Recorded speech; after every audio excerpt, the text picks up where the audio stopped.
Welcome to Mysuru. ನಮ್ಮ channel Siddharudha Hubli ಚಾನಲ್ಗೆ subscribe ಮಾಡಿ, ಶೇರ್ ಮಾಡಿ, ಲೈಕ್ ಮಾಡಿ. ಮೈಸೂರು ಪ್ಯಾಲೇಸ್ನಲ್ಲಿರುವ ಪೇಂಟಿಂಗ್ಸ್ ಬಗ್ಗೆ ತಿಳಿದುಕೊಳ್ಳಲು ಆ, ನಮ್ಮ ಸಿದ್ಧಾರೂಢ ಹುಬ್ಳಿ ಚಾನಲ್ಗೆ ಸಬ್ಸ್ಕ್ರೈಬ್ ಮಾಡಿ, ಶೇರ್ ಮಾಡಿ, ಲೈಕ್ ಮಾಡಿ. ಮೈಸೂರು ಚಿತ್ರಕಲೆಯು ದಕ್ಷಿಣ ಭಾರತದ ಶಾಸ್ತ್ರೀಯ ಚಿತ್ರಕಲೆಯ ಪ್ರಮುಖ ರೂಪವಾಗಿದ್ದು, ಇದು ಹುಟ್ಟಿಕೊಂಡಿದ್ದು ಕರ್ನಾಟಕದ ಮೈಸೂರು ನಗರದ ಸುತ್ತಮುತ್ತಲು. ಮೈಸೂರು ಆಡಳಿತಗಾರರು ಇದನ್ನು ಪ್ರೋತ್ಸಾಹಿಸಿದರು ಮತ್ತು ಘೋಷಿಸಿದರು. ಮೂಲ ಅಜಂತ ಕಾಲದಿಂದ 12ನೇ ಶತಮಾನ ಕ್ರಿಸ್ತ ಪೂರ್ವ ಇಂದ 7ನೇ ಶತಮಾನ ಕ್ರಿಸ್ತಶಕ ಕರ್ನಾಟಕದಲ್ಲಿ ಚಿತ್ರಕಲೆಯ ದೀರ್ಘ ಮತ್ತು ರೋಚಕ ಇತಿಹಾಸವಿದೆ. ಮೈಸೂರು ಚಿತ್ರಕಲೆ ವಿಶಿಷ್ಟ ಶಾಲೆ ವಿಜಯನಗರ ರಾಜರು 1336-1565 ಕ್ರಿಸ್ತಶಕ ವಿಜಯನಗರ ಆಡಳಿತಗಾರರು ಮತ್ತು ಸಾಮಂತರ ರಾಜರುಗಳು ಪ್ರೋತ್ಸಾಹ ಸಾಹಿತ್ಯ, ಕಲೆ, ವಾಸ್ತುಶಿಲ್ಪ, ಧಾರ್ಮಿಕ ಮತ್ತು ತತ್ವಶಾಸ್ತ್ರದ ಚರ್ಚೆಗಳ ಆಳ್ವಿಕೆಯಲ್ಲಿ ವಿಜಯನಗರದಲ್ಲಿ ಭಾರೀ ವರ್ಣಚಿತ್ರಗಳು ಹುಟ್ಟಿಕೊಂಡವು. ತಾಳಿಕೋಟೆ ಕದನದಲ್ಲಿ ವಿಜಯನಗರ ಸಾಮ್ರಾಜ್ಯದ ಪತನದ ನಂತರ ರಾಜಮನೆತನದ ಆಶ್ರಯದಲ್ಲಿರುವ ಕಲಾವಿದರು ಮೈಸೂರು, ತಂಜಾವೂರ, ಸುರಪುರ ಇತ್ಯಾದಿ ವಿವಿಧ ಸ್ಥಳಗಳಿಗೆ ವಲಸೆ ಹೋದರು. ಸ್ಥಳೀಯ ಕಲಾತ್ಮಕ ಸಂಪ್ರದಾಯಗಳು ಮತ್ತು ಪದ್ಧತಿಗಳ ಹೀರಿಕೊಳ್ಳುವಿಕೆ ಮೈಸೂರು ಮತ್ತು ತಂಜಾವೂರು ಶಾಲೆಗಳನ್ನು ಒಳಗೊಂಡು ವಿಜಯನಗರ ಚಿತ್ರಕಲೆ ಶಾಲೆ ಕ್ರಮೇಣ ದಕ್ಷಿಣ ಭಾರತದಲ್ಲಿ ಅನೇಕ ಶೈಲಿಗಳ ವರ್ಣಚಿತ್ರಕಲೆಯಾಗಿ ಪರಿಣಮಿಸಿತು. ಮೈಸೂರು ವರ್ಣಚಿತ್ರಗಳು ತಮ್ಮ ಸೌಂದರ್ಯ, ಮ್ಯೂಟ್ ಬಣ್ಣಗಳ ಮತ್ತು ವಿವರಗಳ ಬಗ್ಗೆ ಹೆಸರುವಾಸಿಯಾಗಿದೆ. ಈ ವರ್ಣಚಿತ್ರಗಳ ಹೆಚ್ಚಿನ ವಿಷಯಗಳು ಹಿಂದೂ ದೇವದೇವತೆಗಳ ಮತ್ತು ಹಿಂದೂ ಪುರಾಣಗಳ ದೃಶ್ಯಗಳನ್ನು ಒಳಗೊಂಡಿದೆ. 1565 ಕ್ರಿಸ್ತಶಕದ ವಿಜಯನಗರ ಸಾಮ್ರಾಜ್ಯದ ಪತನ ಮತ್ತು ತಾಳಿಕೋಟೆ ಕದನದಲ್ಲಿ ಹಂಪೆಯ ಕೊಳ್ಳೆಯಾದ ನಂತರ ಆರಂಭದ ಕಾಲದಲ್ಲಿ ಸಾಮ್ರಾಜ್ಯದ ಆಶಯಗಳನ್ನು ಅವಲಂಬಿತವಾದ ಚಿತ್ರಕಾರರ ಕುಟುಂಬಗಳಿಗೆ ತೊಂದರೆಯಾಯಿತು. ಆದಾಗ್ಯೂ ರಾಜ್ಯ ಒಡೆಯರ್ 1578-1617 ಕ್ರಿಸ್ತಶಕ ಶ್ರೀರಂಗಪಟ್ಟಣದ ವಿಜಯನಗರ ಶಾಲೆಯಲ್ಲಿ ವರ್ಣಚಿತ್ರಕಾರರ ಹಲವಾರು ಕುಟುಂಬಗಳಿಗೆ ವರ್ಣಚಿತ್ರ ಸ್ಥಾನದಿಂದಾಗಿ ಪುನರ್ವಸತಿಯಂಥ ಪ್ರಮುಖ ಸೇವೆ ಸಲ್ಲಿಸಿದರು.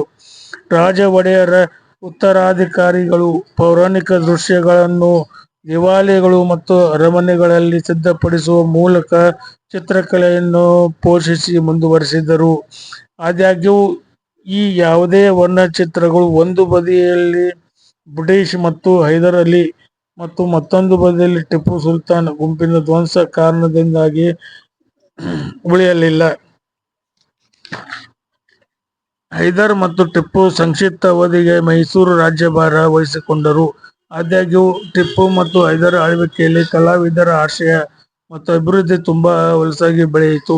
ತುಮಕೂರು ಮತ್ತು ಸಿರಾ ನಡುವೆ ಹೆದ್ದಾರಿಯ ಸಿಬಿ ಎಂಬಲ್ಲಿರುವ ನರಸಿಂಹಸ್ವಾಮಿ ದೇವಸ್ಥಾನ ಹೈದರ್ ಅಲಿ ಮತ್ತು ಟಿಪ್ಪು ಸುಲ್ತಾನ್ ಇಬ್ಬರ ಸೇವೆಯಲ್ಲಿದ್ದ ನಲ್ಲಪ್ಪ ನಿರ್ಮಿಸಿದರು. ಟಿಪ್ಪುವಿನ ಆಳ್ವಿಕೆಯಲ್ಲಿ ಮೈಸೂರು ಹಾಗೂ ತಂಜಾವೂರು ಚಿತ್ರಕಲೆ ಶಾಲೆಗಳು ಕ್ರಮೇಣ ವಿಕಸನಗೊಂಡು ವಿಜಯನಗರ ಶಾಲೆಯ ಹಲವಾರು ಅದ್ಭುತ ಗೋಡೆಗಳ ಚಿತ್ರಲೇಖನಗಳನ್ನು ಹೊಂದಿವೆ.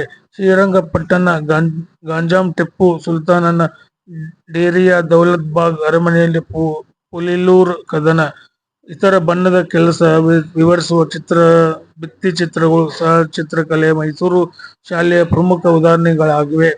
1799 ಕ್ರಿಸ್ತಶಕದಲ್ಲಿ ಟಿಪ್ಪು ಸುಲ್ತಾನ್ ಮರಣಾನಂತರ ರಾಜ್ಯವು ಮೈಸೂರು ಒಡೆಯರ್ಗಳಿಗೆ ಮರಳಿ ಪುನಃ ಸ್ಥಾಪನೆಯಾಯಿತು ಮತ್ತು ಇದರ ಆಡಳಿತಗಾರ ಮುಮ್ಮಡಿ ಕೃಷ್ಣರಾಜ ಒಡೆಯರ 3ನೇ 1799-1868 ಕ್ರಿಸ್ತಶಕ ಅವರು ತಂಜಾವೂರ ಸರೋಜಿ II ಸಮಕಾಲೀನರಾಗಿದ್ದರು. ಮೈಸೂರಿನ ಪ್ರಾಚೀನ ಸಂಪ್ರದಾಯಗಳು ಪುನರುಜ್ಜೀವನಗೊಳಿಸುವ ಮತ್ತು ಸಂಗೀತ, ಶಿಲ್ಪ, ಚಿತ್ರಕಲೆ, ನೃತ್ಯ ಮತ್ತು ಸಾಹಿತ್ಯಕ್ಕೆ ಪ್ರಯೋಜಕತ್ವ ವಿವರಿಸುವ ಮೂಲಕ ಹೊಸ ಯುಗವೊಂದನ್ನು ಬರೆದರು.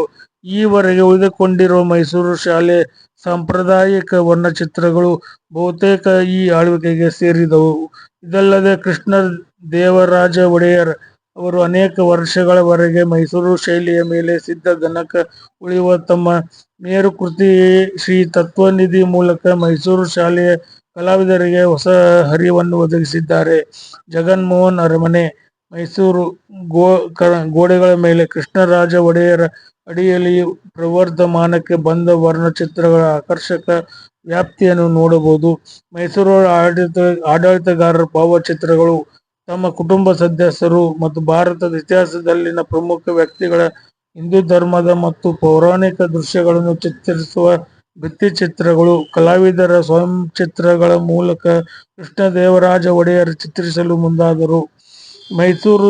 ಮೈಸೂರು ಪ್ರಾಚೀನ ವರ್ಣಚಿತ್ರಕಾರರು ತಮ್ಮ ಸ್ವಂತ ವಸ್ತುಗಳನ್ನು ತಯಾರಿಸಿದರು. ನೈಸರ್ಗಿಕ ಮೂಲಗಳಿಂದ ಮತ್ತು ಎಲೆಗಳು, ಕಲ್ಲುಗಳು ಮತ್ತು ಹೂಗಳ, ತರಕಾರಿ, ಖನಿಜ ಅಥವಾ ಸಾವಯವ ಮೂಲದ ಬಣ್ಣಗಳಾಗಿದ್ದವು.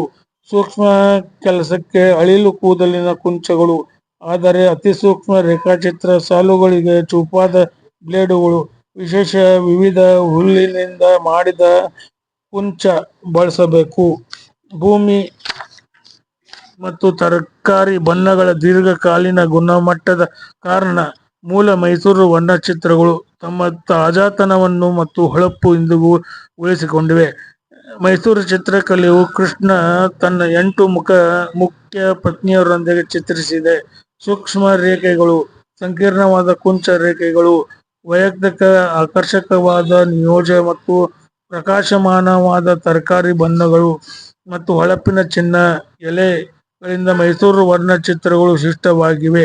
ಅಲಂಕಾರಿಕ ತುಣುಕುಗಳಿಗಿಂತ ಹೆಚ್ಚಾಗಿ ವರ್ಣಚಿತ್ರಗಳು ವೀಕ್ಷಕರಲ್ಲಿ ಭಕ್ತಿ ಮತ್ತು ನಮ್ರತೆ ಭಾವನೆಗಳಿಗೆ ಸ್ಫೂರ್ತಿ ಬರುವಂತೆ ವಿನ್ಯಾಸಗೊಳಿಸಲಾಗಿದೆ.